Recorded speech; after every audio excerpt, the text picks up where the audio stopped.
your behavior. So Yeah. like I think going back to the whole idea of going back to that whole idea of being interested in the thing. Yeah. It's like you have to follow your interest to really realize how true that thing actually is. And I think I'd be willing to bet anybody that does that. The thing though, it's here's another thing. It's not really given with context, and I think that's a big thing. So it's Yes. like, Cook on that. and like you have to like I think a big thing is when people communicate to other people, they're not talk. They don't really communicate how you know that you're on the right path. And if you don't know that, then it can be really, really confusing because you're really walking blind when you're taking someone's information. I think that's why people don't change their behavior. It's like they try it and then it's like, I don't really understand where this is leading to. I can't really tell when this is getting, like, if I'm getting better. And so I don't really understand what you're saying. And to even add on to that, sometimes you can get good advice from one person, and then you could also get seemingly logical advice from another person, but that logical advice from both parties sound contradictory because you don't really know what they're talking about Or how to apply it. or how to apply it. Yeah. And so if you're getting contradictory information, it can be overwhelming because you don't really know, because, and I think that's largely because people are explaining what you should do without saying how to identify when you're actually getting better. And so I think that Okay. when it becomes like like the interest stuff, it's like when you're following your interests, part of what you should be looking for is Yeah, yeah, yeah. Yeah, yeah, yeah, yeah. swerve on that. Oh, yeah, I forgot. You don't drive with me very much in the elevator, do you? Whoa. All right, man. So what were we talking about right before we got in here? What were we talking about? It was a I lot don't of know. stuff. But But we I were think talking that about like the GVSU stuff, being in a top school, even at number 2. yes, actually that is a big thing. I think a big thing is environments with coaching is a huge thing. We were talking about, just to kind of keep it, flowing and natural, about doing something where we have a show with other people in here, and I think that'd be fucking fire. That would be kind of cool to see other people's other people in the car with us as we're talking. And just starting that, and I saw that the Ludlow guys do that, but I think that could have gone so much further. Oh, yeah. Especially if we're actively soliciting and reaching out to different entrepreneurs in the Detroit area. Detroit's gonna pop off in the next 5 to 10 years, probably sooner than that with this AI revolution. Yeah. But there is a lot of startup energy coming to Detroit. What do you think that actually is, though? Because it was so shit here before. I think there's a mindset shift happening, and I think we're going to be part of that mindset shift where it's okay to invest in ideas, company, and people at an earlier stage in business. Got you. Traditionally, Detroit's been more Series A, Series B, IPOs. If anything, actually, it's kind of been Just dry. dry. That's the thing too. It's like I was thinking about how much has changed over the last few years, and a lot of it has been intention that I think has made a big difference. And you can't really, I don't know, you can't really get that from, I don't know, it's crazy to me. It's crazy how much of a difference that actually makes. You know what I mean? Yeah. Like you don't really see anything, I don't know, gotta get taken for granted. But I think it's that actually it's like a super attractive thing, in the sense that like it pulls people to the location where people are being intentional about growing things, about making things take off, etc. Yeah. It's going to be cool, too, because I think there's a lot of smart people in Detroit. Yeah. That just haven't gotten a chance to start their idea, start their company, whatever it is. And a lot of that is, predicated on the incumbents, the big players in town helping out, the small Making people. an effort. Yeah. Yeah. It also makes me go back and think about like, okay, why wasn't it like this before? Like, what was really holding everything back? What was the first domino that said, okay, we're gonna turn it on now? Like, I'll give you an example. Yeah. One of my friends is a huge sports fan, follows the Wings, and until they recently fired their coach. And before they fired their coach, they were on this huge losing streak. Yeah. And recently, they started. They're on like a 6-game win streak right after they fired their coach. And they have some pretty big players on the team. They have a guy named Patrick Kane. I know Patrick Kane. Yeah, they have a few different players that are good, and so they were underachieving before. But then they get in a position where they change the coach, and now it's just they're winning all the time. So was it like an attitude where somebody was like, I just don't feel like playing my best? Was it a bad system where it was like, hey, I'm trying to play my best, but just can't play in this system? Like, what's the one domino that turned it from being an underachieving franchise into one where it's hitting its potential, where it's a winning franchise? And so same thing with Detroit. It's a huge city. It's had its glory days in the past. What was the thing that made it go from here to there? Just like with a lot of things in life, it's probably a nuanced catalyst that you're talking about. Yeah. Because when you're saying that, Harbaugh with U of M comes to mind. It's like, yeah, they obviously had a lot of seniors that graduated, but you would think that they'd be more, a little bit better than they are this year. So it is one of those things where it's definitely a nuanced catalyst that makes that movement happen. And it almost feels like we might be part of some of that. Yeah. And that's just a feeling that I can't really describe, but that gives me a lot of like internal excitement. Yeah. And that, I wonder how intentional that is, where that's coming from. I wonder how, because another thing too is, can one person have that much of an impact, or can a select few people have that much of an impact on a full city? Yeah. Or like, I mean, you could go beyond that to like a state or a country, but like just looking at it in terms of a city, you could scale it down in terms of a team. Like, can one person have, or a select few people have that much of an impact on a team? And if so, what is that? Yeah. Like what's the recipe for success there? Because if you remove that one person, it seems like everything falls apart. And again, it's like, what the fuck is that? Where everything can be changed by just like the presence of, and again, what are they doing? Because I think it also goes beyond skill, or I would say it goes beyond obvious skill. Beyond obvious skill. So if I'm thinking about, I think everything can ultimately can turn into a skill if somebody's intentional about being, is intentional about that action that they're performing. Okay. And so if, going off of that premise right there, I think that some people focus on different things, and that can make all the difference. So if and a lot of times people will overwrite what can actually affect the actual outcome.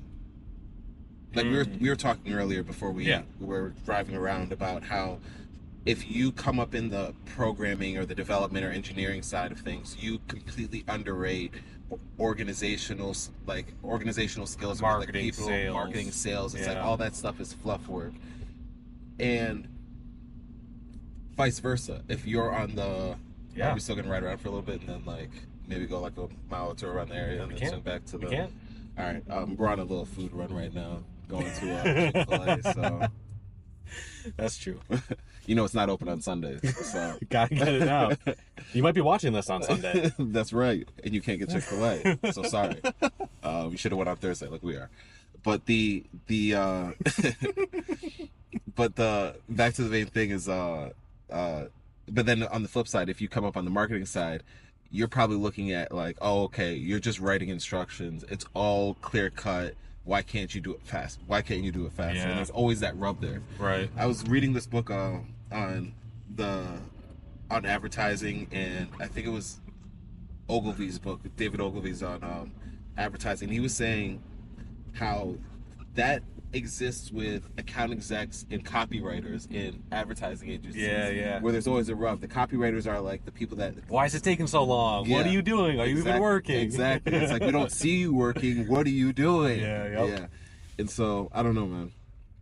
It's like, I think that's just an example of how people are focusing on different things, and they turn that thing into a skill. And if you're doing your thing really, really well, then it should look easy. It should look effortless. And so if you're just turning something in and it looks effortless, there's a chance that somebody's going to be like, you're not really doing anything. There's a chance, but you also have to make sure you're putting the effort in, Yeah. because you could turn something in that is effortless. Yeah. Well, that's very true. It's like it should look effortless. It shouldn't be effortless. Correct. Yeah. And honestly, like, just kind of tying that into where we're seeing things now, like, there's so many people that work in a job where they're not going to put the effort in because they're not interested in what they're working in. Yeah. Like, Yeah, they're just not interested in it. yeah. That's actually a You know? huge thing. Interest is like a force multiplier. And it's a secret ingredient. If you are interested in what you are working on, Yeah. you're not going to see it as work. Yeah. It's play. It's And You know? everybody says that. They do. Everyone says that, and I hate it when people say that. Yeah. So I'm sorry that I said that. But it's so real. But it is also like, it's one of those things where you have to hear it enough times. It's also one of those things that I can't teach you that until you've experienced it. Like, it just won't be possible. I heard somebody say recently that you can't teach anybody to do anything. Only people have to learn from themselves. And it's actually another thing too. Warren Buffett and Charlie Munger are very, very big on the notion that you can't change someone's behavior, and they look at learning as changing behavior. That's interesting. So if you can't change your behavior off of the information that you're getting, then you're not really learning. You're becoming more informed, but you're not learning to the point where you can change your behavior. So, Yeah. like, I think going back to that whole idea of being interested in the thing. Yeah. It's like you have to follow your interest to really realize how true that thing actually is. And I think I'd be willing to bet anybody that does that. The thing though, here's another thing. It's not really given with context, and I think that's a big thing. So Yes, it's like, cook on that. and like you have to, like, I think a big thing is when people communicate to other people, they don't really communicate how you know that you're on the right path. And if you don't know that, then it can be really, really confusing because you're really walking blind when you're taking someone's information. I think that's why people don't change their behavior. It's like they try it and then it's like, I don't really understand where this is leading to. I can't really tell when this is getting, like, if I'm getting better. And so I don't really understand what you're saying. And to even add on to that, sometimes you can get good advice. You can get good advice from one person, and then you can also get seemingly logical advice from another person, but that logical advice from both parties sound contradictory because you don't really know what they're talking about Or how to apply it. Yeah. And so if you're getting contradictory information, it can be overwhelming because you don't really know, and I think that's largely because people are explaining what you should do without saying how to identify when you're actually getting better. And so I think that when it becomes like like the interest stuff, it's like when you're following your interests, part of what you should be looking for is the average person that I talk to about these things, do they get exhausted easily when you're working on a thing? Do you feel like you can pay attention to this thing way longer than somebody else? Right. And if you notice that, then that's one indicator that Great you're indicator. actually That's a great indicator. right, because then you're like, Yeah. okay, I'm actually getting better at that. It could be anything. If I'm on the gun range and I'm like, Right. I feel like I could be out here for a lot longer than other people, I find myself looking into this information more than my friends, and I feel like I'm more informed on this stuff, then that's a key indicator that, okay, you're passionate about this stuff because you're willing to endure some of, like, reading a whole bunch of shit, like sorting through opinions to get to the actual. Yeah, and like, it's so much funny. It's so funny because when people describe what you're talking about, Yeah. you know, they're like, "Hey, I'm just passionate about this. I'm just interested in it." They don't Yeah. see it as like this metacognition of, "Oh, what you're doing is research." Yeah. Like Yeah, what you're yeah, doing yeah. is learning. Yeah. Like, oh yeah, you don't have homework to do, Right. but you're still learning, and that's valuable. That's Mm-hmm. extremely valuable because there's so many other people in this world that won't do that. Yeah, Even yeah. if they are interested in it, they still won't do that. Yeah, especially for not on the subject. Like, Right. they might do it for something else, and that's where their, like, unique, like, talent comes from. I honestly think talent is being able to identify that. Like, what's the thing that you're willing to learn way more about than another person? For whatever reason that driver might be. Maybe it's something that you were just, like, exposed to early, and so Yeah. you feel more comfortable, or something where you're, like, extraordinarily interested.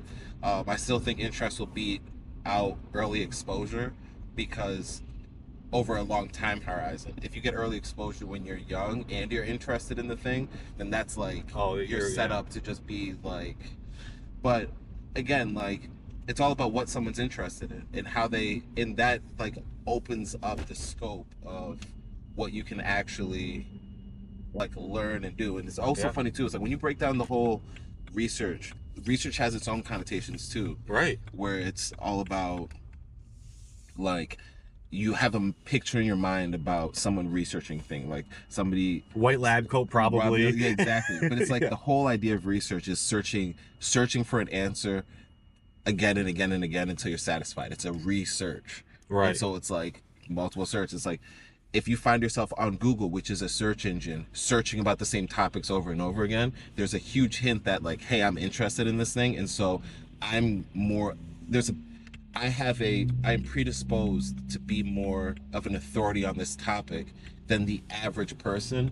And right now it's like you don't have to be a complete expert, but you can also be somebody who is more knowledgeable than the average person and relay that information, share that information, because one, you're a different medium than an expert. So Yep.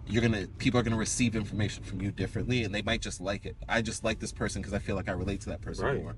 And then two, you might discover something that somebody who's in a more established position just overlooked because they didn't get the exposure that you did.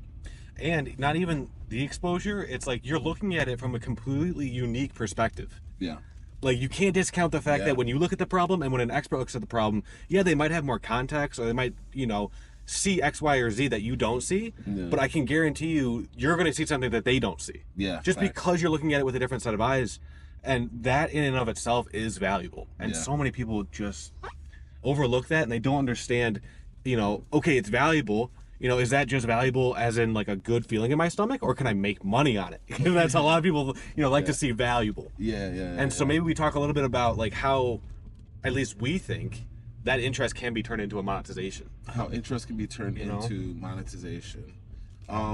I think and this is like largely where we're building around right now, but I also think that this is just going to be the trend of the new worlds that we're stepping into. Yeah. It's like we've moved from the agriculture into industrialized society, and I Yep. think industrialized society is like shifting into this.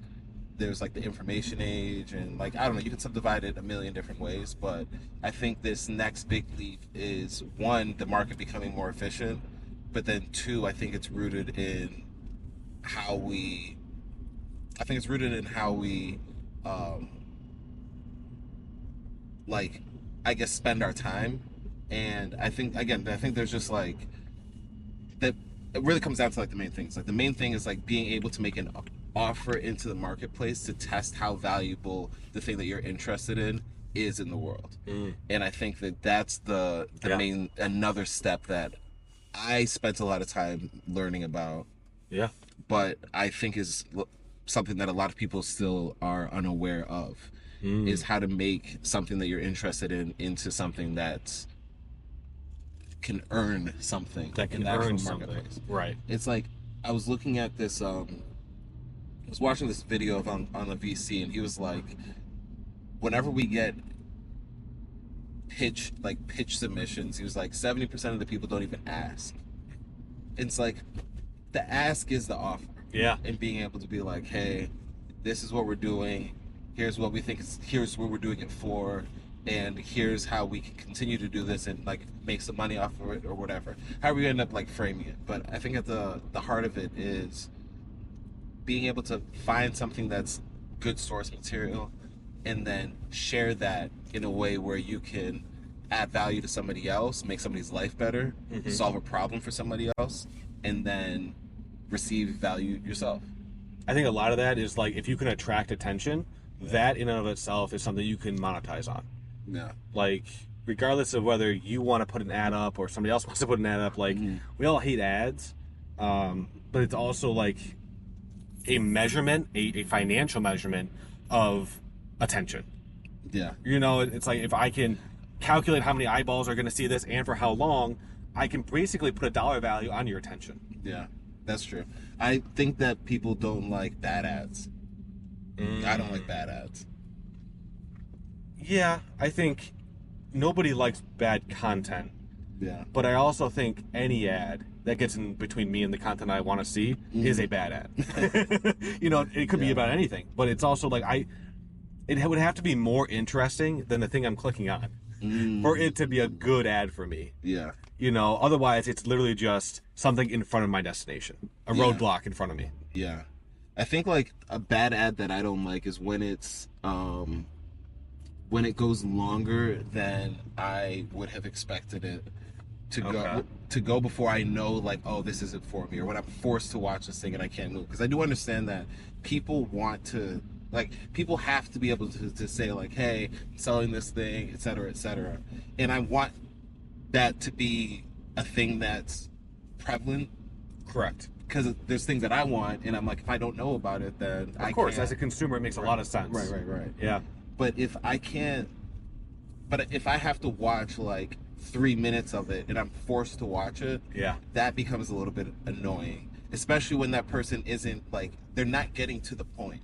Like, who are you making this thing for, and how much is it gonna be? Like, Yeah. Why are you different? Who are you making it for? And how much is it? Yeah, and it's like there's cool things that you can do around that, but at the end of the day, like if it's taking longer to get to And the you don't point, need 3 minutes to do that. Exactly. You really don't need 3 minutes to do that. We don't. You have to be communicating the value. Yeah. Man, there's so much, like, my mind has really been on copywriting. That's the new skill that I'm trying to learn and internalize, and I think it's so subtle, but it makes all the difference in the world. Copywriting Copywriting, and man. content writing. Yeah. It's like good communication over different mediums, and yeah. I think that's like a North Star for me. That's why it was such a huge industry, not so much anymore, but like technical writing. Like a good technical writer is hard to find. Very hard to find. Yeah. That medium has been changed a little bit, so you'll see like those technical writers, or someone who you would consider a technical writer is now like a YouTuber. Yeah. Is now like it's a different medium, but they're still a technical talker. Or writer. Yeah. The right balance of being able to be engaging without missing any details. Yeah. Yeah. Being interesting. Yeah. Because that can really,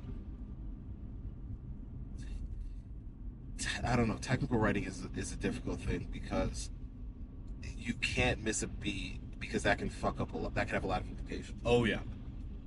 But you also have the reason why I say like engaging, I don't mean like laugh out loud funny, but it helps to be engaging to the point where people don't forget the details. They don't fall asleep and miss the details in the writing. Like the more onus you put on the other person to stay engaged and make it difficult for the person to read, the harder. And I think before it was like, hey, I'm documenting this, you should just understand it. Right. Like that was kind of like the norm. But I think there's an impactful difference when people go out of their way to communicate clearly. Yeah, and you can tell too. Yeah. Like there's certain sites or examples that we work through in our day-to-day that it's just like, wow, someone paid attention to the documentation, or somebody paid attention to this note. Yeah. Where it's like, wow, that saved me 5 hours of looking on Google or something like that. I appreciate you so much. Yeah. And then you also see the same ones where it's like, wow, like this hasn't been the case in 10 years. I wish you would have updated your documentation. Exactly. So, it's if done correctly, it can be just so valuable. Yeah. The documentation, it's never something that you don't really think about until you actually. No, there's so many teams that do not put a premium on documentation and testing. Yeah, facts. What are you about to get, man? I don't know. We are at 23 minutes. This has been a little fun ride. We honestly could have been, dude. We could have just cut it. We could have just pulled here.